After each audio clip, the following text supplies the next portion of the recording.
আমার যদি ভিন্ন ভাবো তাহলে আমি আর কোনোদিন না। কারণ এটা একান্ত চিত্তে একটা ভক্তের আজিটি মিনতি করিয়া আমার মুর্শিদের চরণ কমলে আমার জন্ম, আমার মৃত্যু, ঝরা বেদি সমস্ত কিছু আমি আমার দয়ালের চরণে বিসর্জন দিই।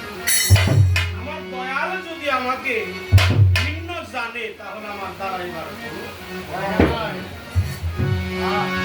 কারণ মুর্শিদ যার হয় আপন, আজরাইল তার হয় পর। তার মুর্শিদ আপন হয়, আজরাইল তার দেহ থেকে জান কবজ করতে পারে না। সাধকরা বলছে নিজ হস্তে মাইর ধৈর, তুমি আজরাইলের হাতে শোবে না দিও, আমার জানটা নিও তুমি নিজেই আজরাইল।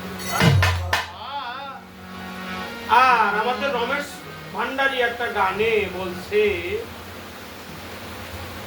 আমিও যার আজরাইল তার দুইজনায় তো চাকরি করি, আমি কি মরণকে ডরি? আজরাইল যার চাকরি করে আমি তার তাবেদারি। তাহলে মনে হয় একজন ভক্তের দেহের থেকে তার আজরাইল জান কবজ করতে পারে না। আমার দেওয়ান কাশেম খান নিজেই আজরাইল হয়ে জন্ম মৃত্যু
জীবন যৌবন মন প্রাণ এই দেহে যা ছিল সবই আমার কাশেম চাঁদের আমার আজিজ পাগলের দরবারে আমার ইমান চাঁদের আমার সিদ্ধা বাবার চরণ কমলে আমার মেরাজ চাঁদের পবিত্র চরণ। আক্তার ভাই পীর ছিল, আমি আক্তার ভাই পীরের দরবারে গান করতাম। আমি তাকে শহীদবার বাড়িতে যখন আসছে আমি তার চরণে ভক্তি দেওয়ার জন্য চেষ্টা করছি। ভক্তি দিতে গেলে বলতো, বাবা রে সবার পায় জায়গাটা তো পায় না রে, তোর জায়গাটা আমার খুব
মিলন নাইলির মরণে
আমার মন থেকে